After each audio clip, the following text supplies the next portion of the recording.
Hi, this is Lili Sanderson, and you're listening to Choosing Glory. Thank you for joining me this week as we discuss Doctrine and Covenants sections 30 to 36. These are not long sections. 3 of them, actually, or one of them was 3 different sections given to 3 different men. That's section 30. And it was later combined into one section. It's still not that long. And these are all to early converts of the church, some of whom played very significant roles in the restoration. All of these are impressive people. I'm going to highlight a few of them today. And it will be a brief highlight because they deserve a lot more study than the time that we can give them today. But I hope you enjoy some of the highlights of those amazing men that we'll be able to talk about today. The current event for today, which needs to be set off for just a second so that I can again thank my Patreon subscribers. I am so incredibly grateful for those of you who are supporting the podcast on Patreon. Thank you very, very much. You make this possible. And of course, anybody who is able to do that, to receive some extra content or just to support the podcast, there are various levels, and you can find a link in the description below if you want to join in helping the podcast. I am so grateful that some of you have been able to do that. Now, yes, our current event.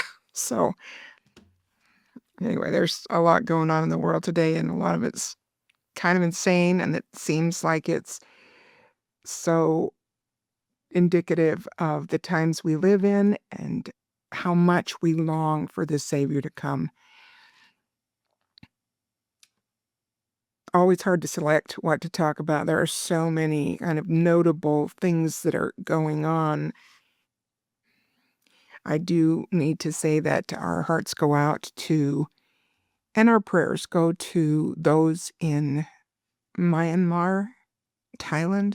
Anyway, I hope I'm not messing that up. I didn't review that as I should have because the news keeps changing, but there was a really large earthquake in that part of the world, and I think that I saw earlier today that the numbers have jumped to about 1,500 that have been killed in that earthquake, and it's a devastating natural disaster, and I know the church does a lot to help. If we're able to help in other ways, that's wonderful, or through contributions to the church, and certainly we can pray. There are troubles all around the world, as prophesied. Wars, rumors of wars, just evil that is heaving out of its bounds, and the world is shaking in so many ways as God calls for the last time his children to come and gather to the gospel of Jesus Christ and to become a covenant people. So I hope we're praying for all those who are troubled in the world. And we don't have to go far. I think all of us are carrying burdens that are very challenging in these days, and we long for the healing to come. And sometimes, even people who have come to the covenant path turn away or become not builders of Zion, but actually create problems in Zion and pull people away from the covenant path. Always a tragedy. Of course, we're each responsible for what we do, and it's not really ours to blame others when we ourselves may pull away from our covenants or our beliefs, but always a tragedy. I've mentioned Julie Hanks before. I don't mean to bash on this woman who recently announced in a post that she and her husband of, I think, 39 years are separating and will be pursuing divorce. I don't wish that on anybody. I know that sometimes divorce is necessary. I have no idea what the details are. It's none of my business. But I know that, as a counselor who's worked with many people who've gone through divorce, either contemplating it or needing to pursue divorce, that it's not really a solution. It's another set of problems. Sometimes it's a better set of problems. There are things that make it unsafe to continue in a marriage. And again, our hearts go out to anybody who has to go through that. It's always a difficult path in so many ways, sometimes necessary. Again, I have no idea what's going on. I don't wish ill on this woman or her family. But shortly after that announcement, here's another post. And this is the post that I do want to talk about because it's just so demonstrative of how people substitute worldly philosophies and sophistries. We've talked so many times about sophistries, unsound or misleading, but clever, plausible arguments. Anyway, we see a lot of that from different influencers and so on, but she has been the source of many. And this one just, anyway, I'm going to read it and comment. And I'm shaking my head. For those of you who are not watching on YouTube, I'm shaking my head as I read this because it is really sad to think that this woman who should know better she's a student of human behavior as a psychologist anyway, and she's had the restored gospel in her life. I'm always sad when people lose their way. And then this is the part that I really am even more distressed at, and that is that she leads others astray. Many churches, she writes, need to reflect on what they are doing or not doing to push women out of the church. Push women out of the church, she says. Women aren't the problem. Women are tired of associating with organizations that don't listen to their voices. So she's coming from a feminist place. You can see that right off the bat. This is one of the horrible philosophies of the world that has done and continues to do incredible damage to individual women, to their marriages, to their children, to so many layers of society. She goes on, that don't give them authority and don't offer privileges that they offer men. So here we are again. This is this classic feminist trope that men and women should be treated exactly the same way and should have all the same roles and responsibilities and positions or whatever. Obviously she's going to be one who thinks that women should have the priesthood, or at least of that ilk, where they think that if we're not exactly the same, doing exactly the same things, that something's wrong and women are being, quote unquote, oppressed.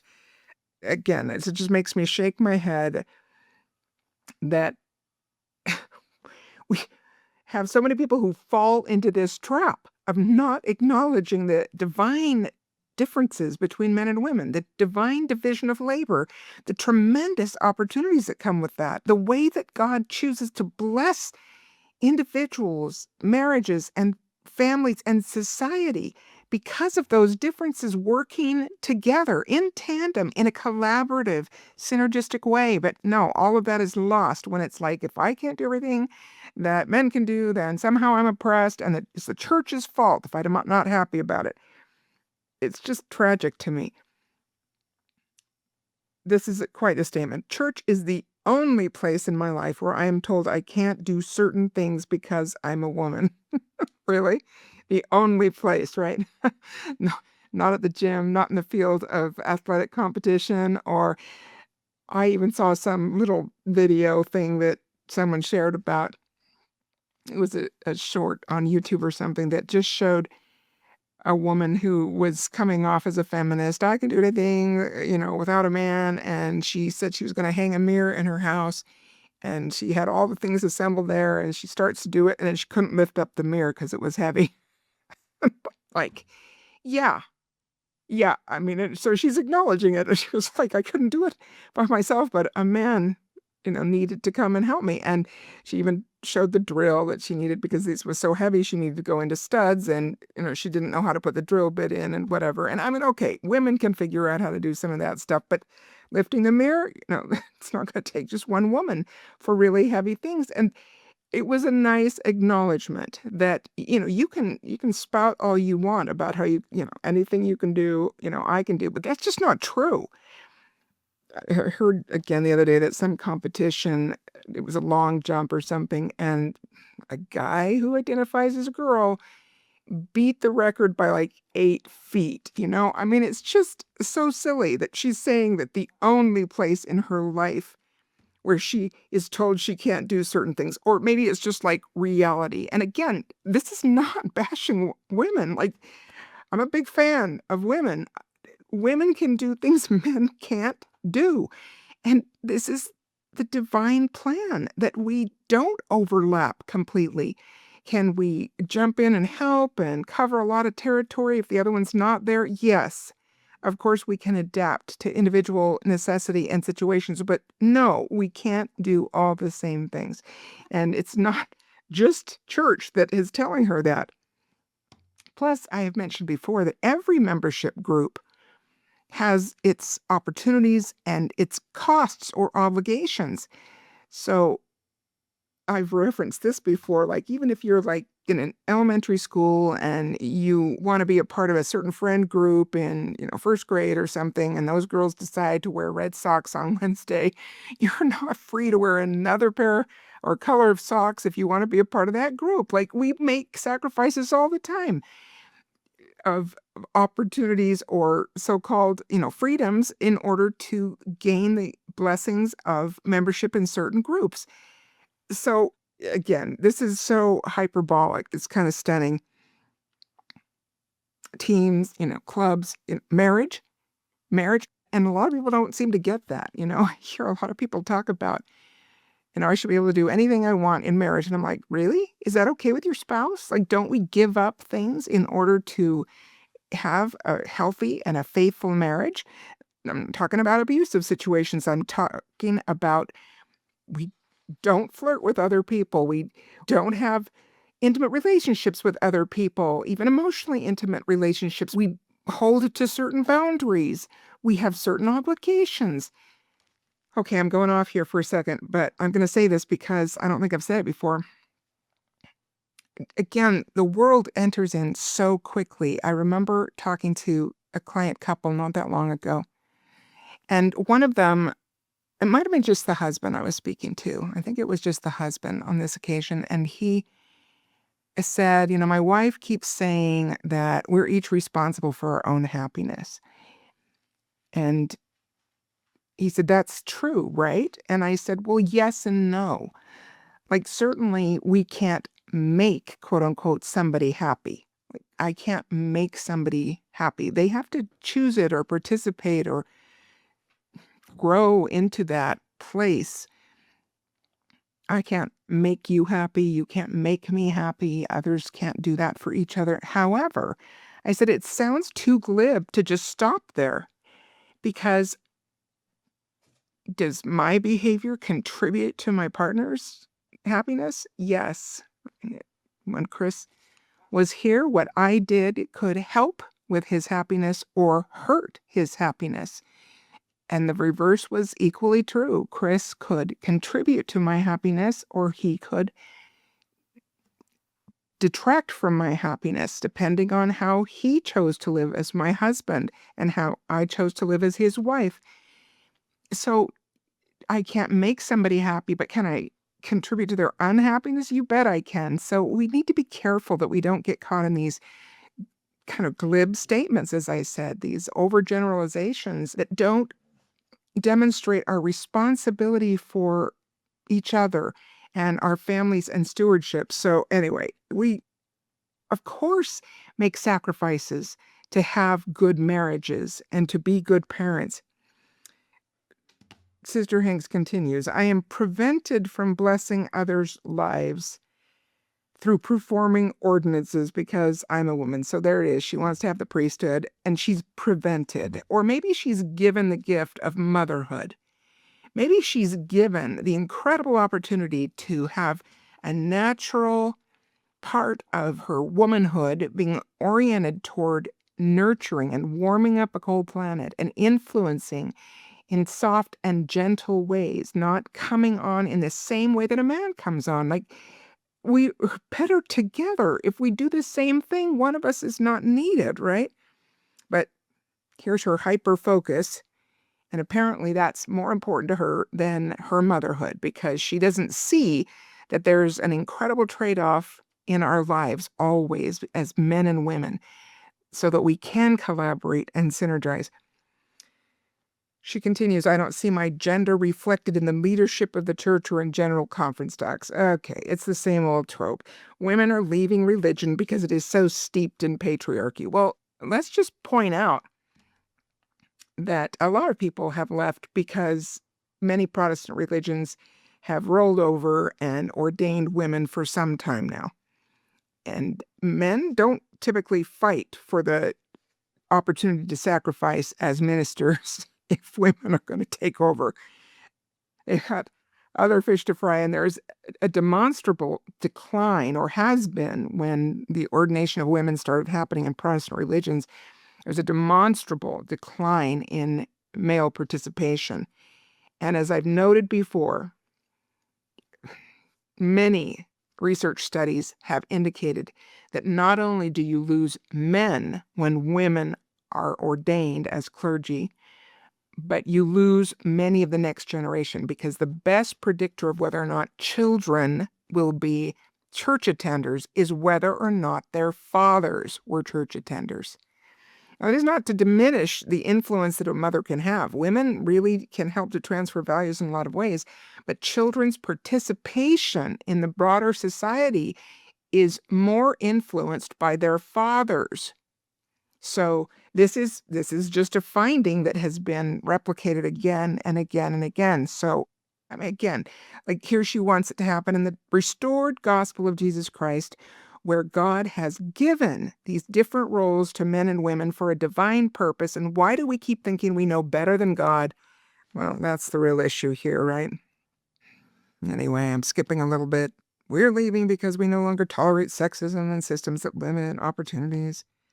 Churches are the only place left in my world where women are denied opportunities of gender. That's not true. As I said before, there are actually very many limiting factors to both men and women. Again, no matter what our society says, men cannot be women. They cannot give birth.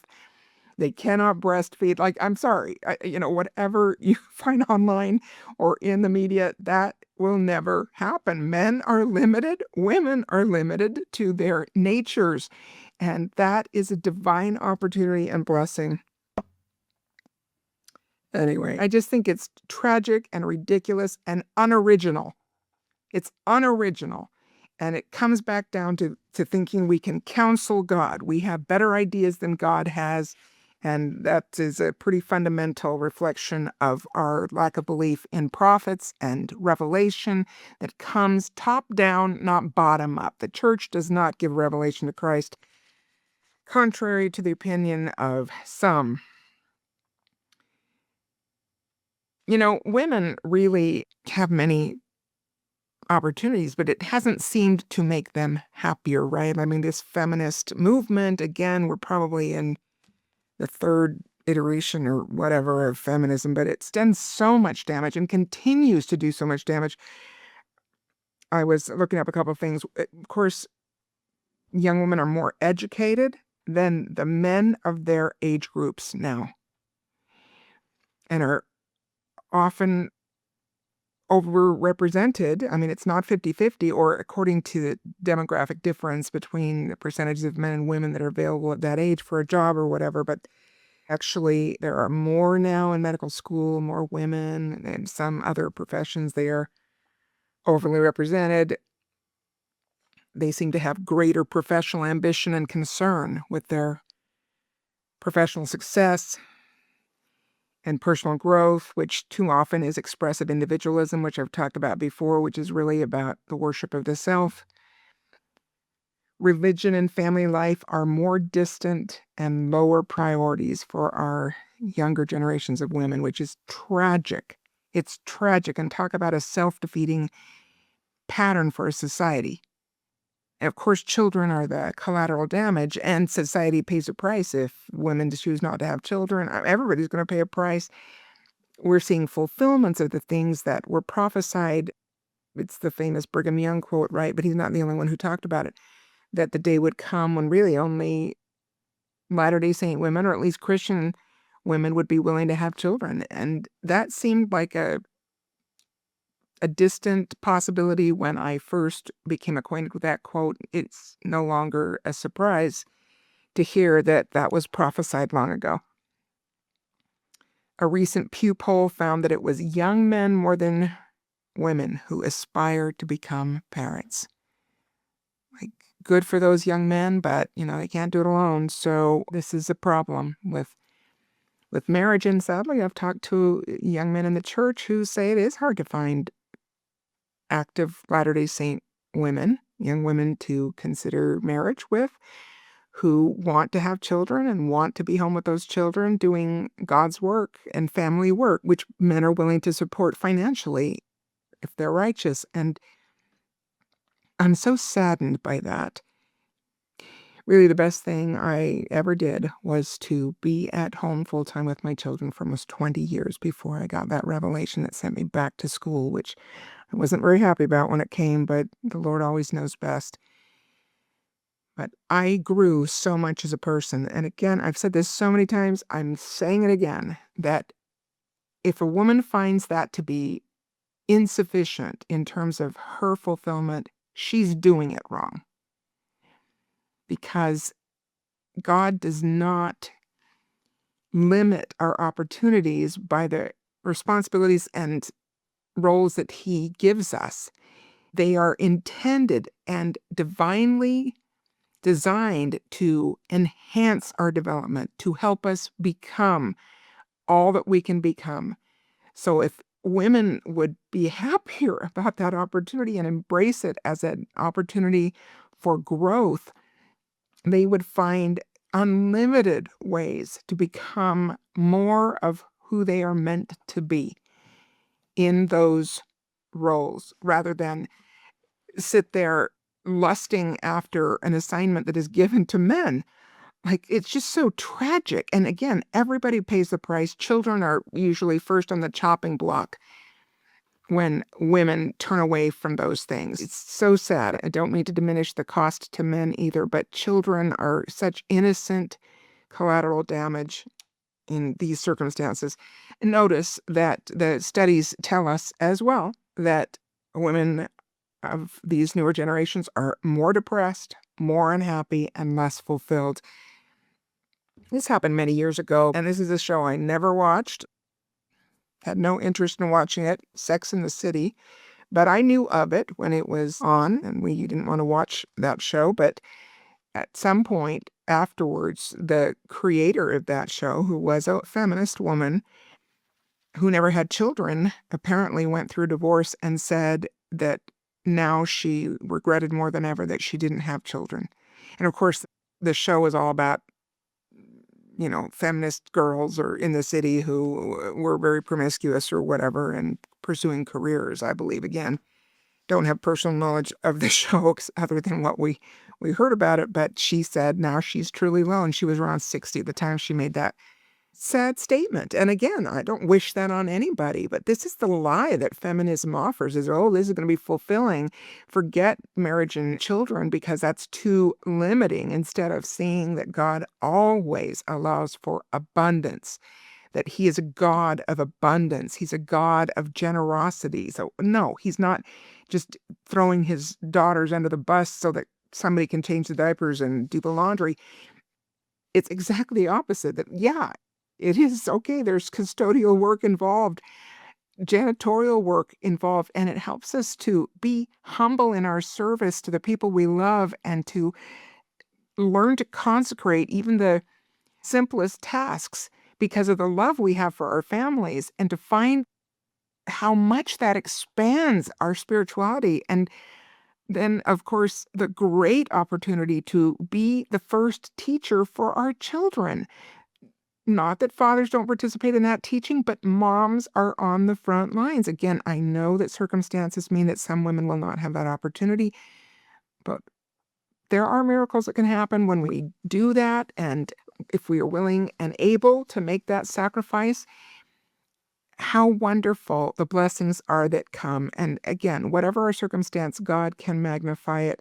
But let us not turn away voluntarily from these incredibly divine and glorious opportunities to become our best selves.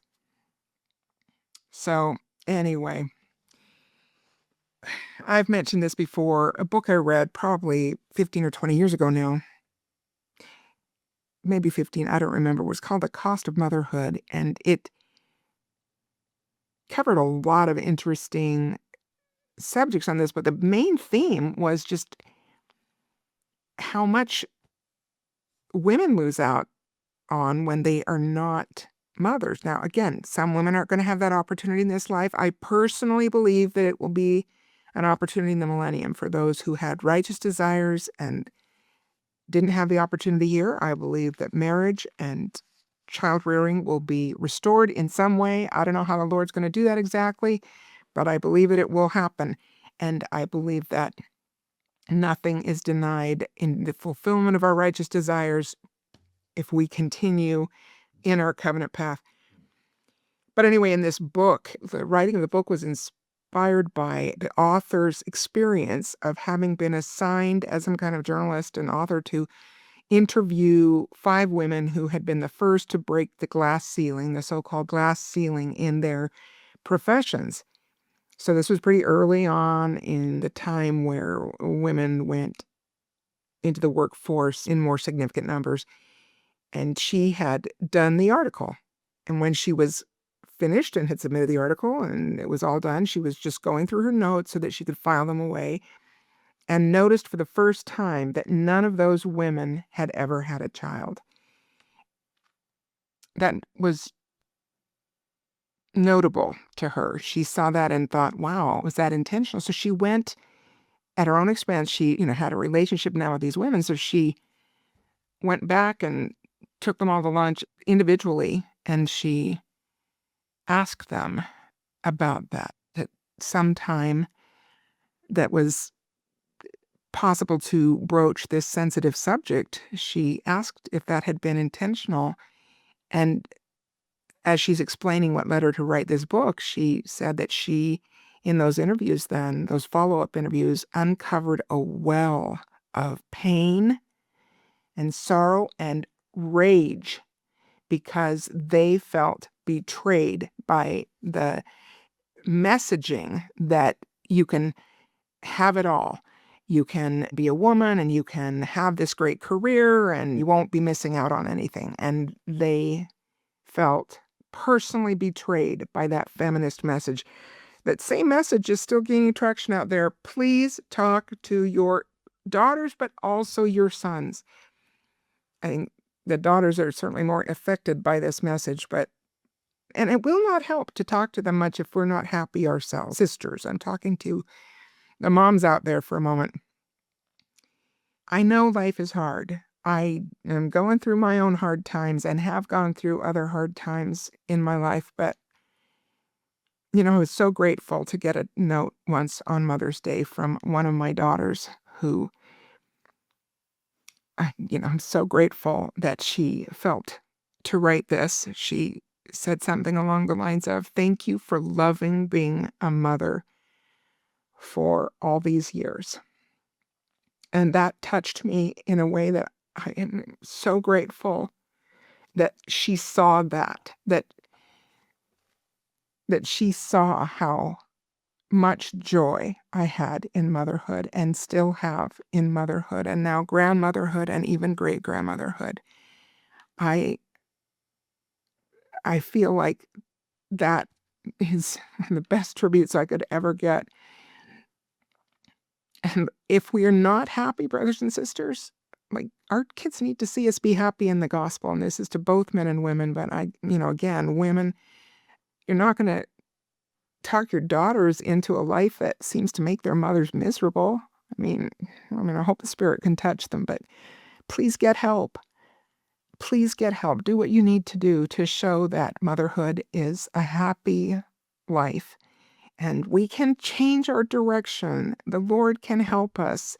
It doesn't have to be perfect. I'm not saying we should be fake about it at all. I mean, certainly tragedy happens, hard times happen, but kids need happy mothers. It's so important that we work in that direction, whatever our lot in life, that we find a way to feel and communicate the joy of the gospel and the joy of doing the things that the Lord has invited us to participate in. Yes, those things can be really hard and grueling, but there is a peace that is promised and a joy that passes understanding that can come along the way, as well as a fullness of joy that is promised in the times to come. So, okay, I've spent quite a bit of time on this, but I wanted to read this from President Kimball's speech, The Role of Righteous Women. It was actually read by his wife, Camilla Kimball. I'm sorry, I don't have the year here, but it's The Role of Righteous Women. And this is one I've quoted just recently, and it's easy to find. The whole speech is really quite beautiful. I've quoted some of this fairly recently, but I added more to it this time. Much of the major growth that is coming to the church in the last days will come because of many of the good women of the world who will be drawn to the church in large numbers. This will happen. This is the part that I've quoted before. This will happen to the degree that the women of the church reflect righteousness and articulateness, great word there, in their lives, and to the degree that women of the church are seen, listen to these words, to the degree that women of the church are seen as distinct and different in happy ways from the women of the world. Now, again, the trend is for women to be more unhappy than their mothers and grandmothers were. Feminism destroys. It just destroys. And if we blend in to Babylon, if we are unable to be distinguished from the women of the world, and we're not different in the happy ways that President Kimball invited us to be, then, we're not going to really be able to fulfill that promise.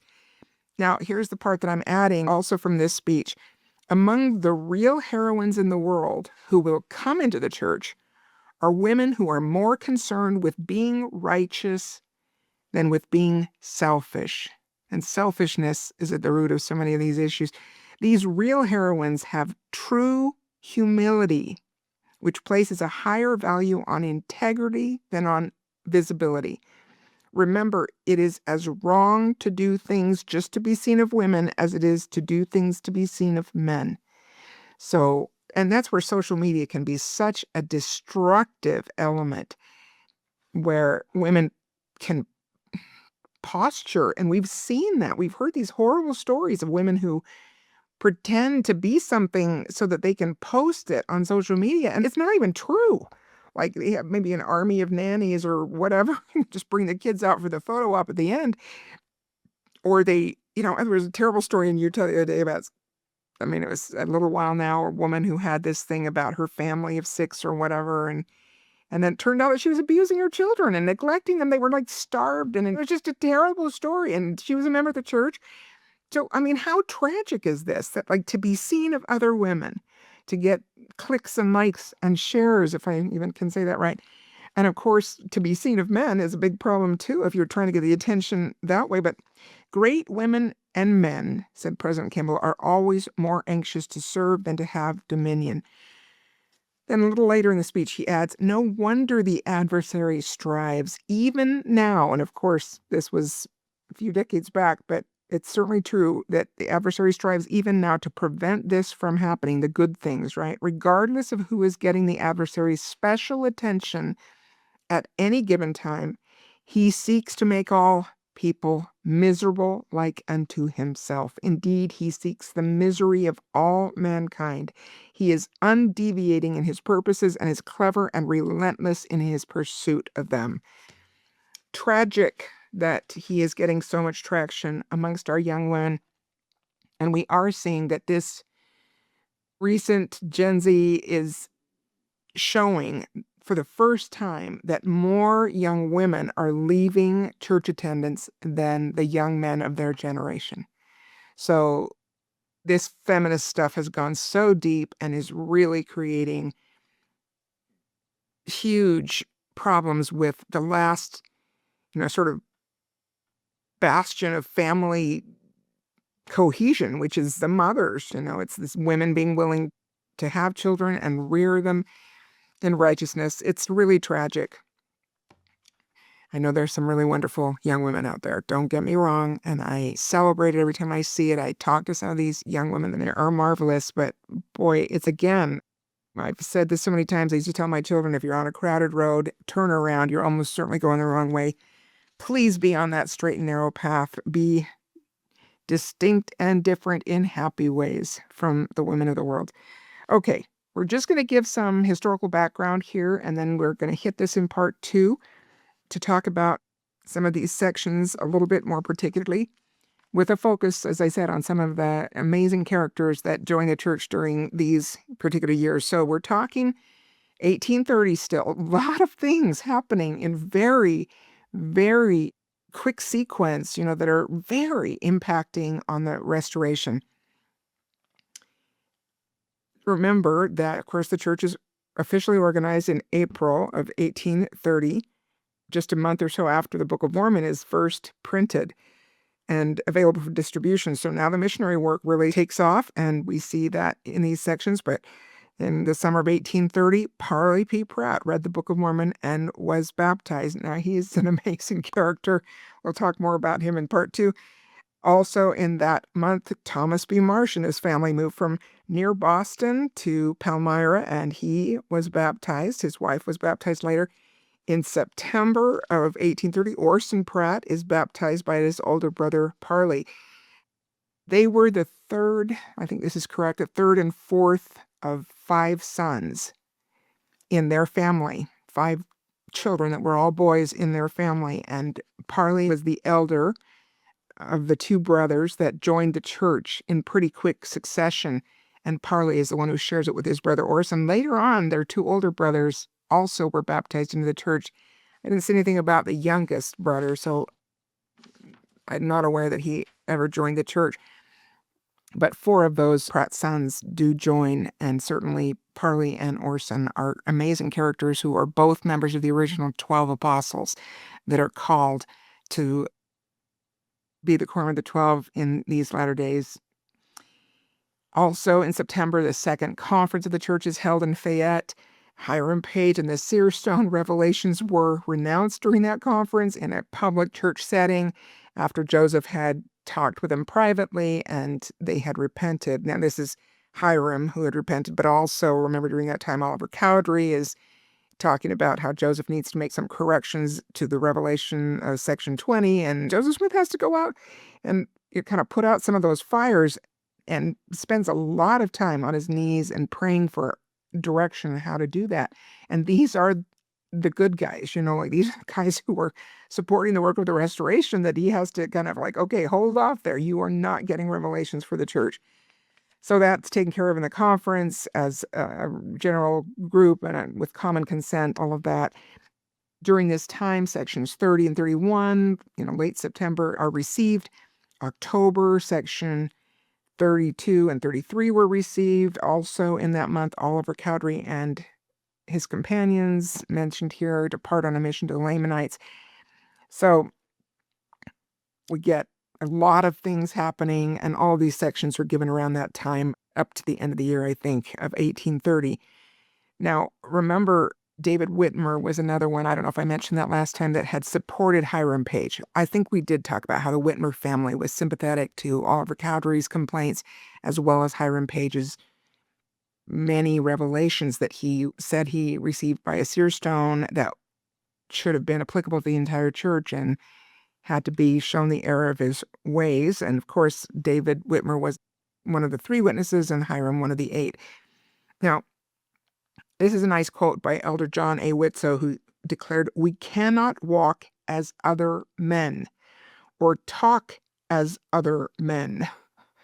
So this is not going to be a democracy. We have to do these things differently. And of course, in section 30,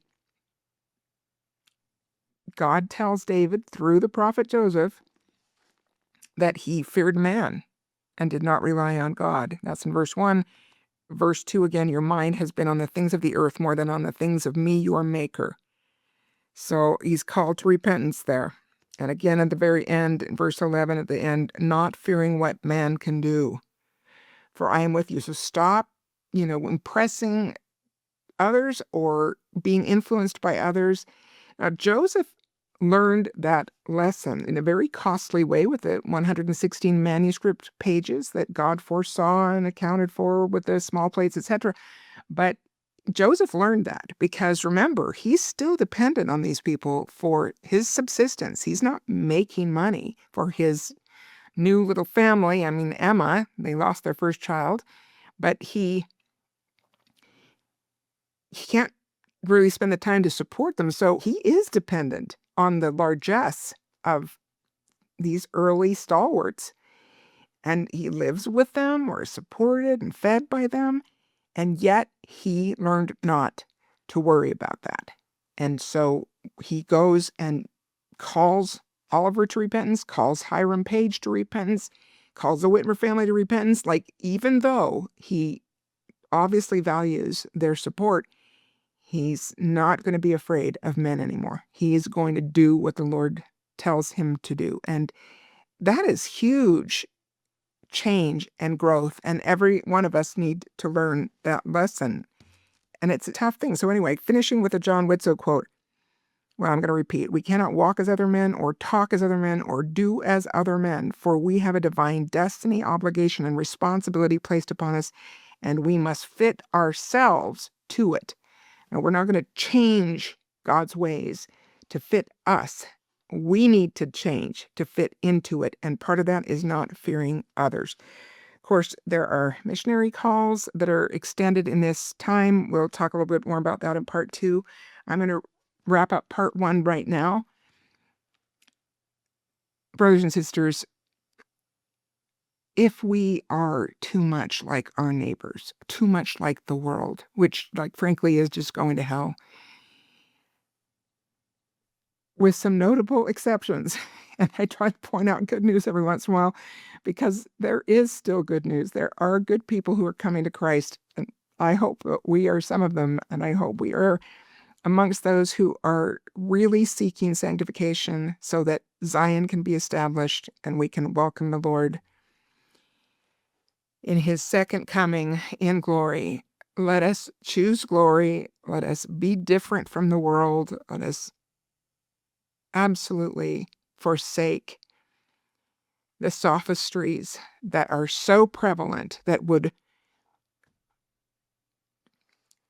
pit us against our Maker with arrogance and hubris in saying that we know better than the Lord and his prophets. Let us not be caught by that. If we choose a celestial glory, a life of obedience and humility and growth and development, we will not be deceived. We can build Zion. As ever, my thanks to my wonderful husband, Chris Anderson, and Doug Larson of Point Digital. Take care.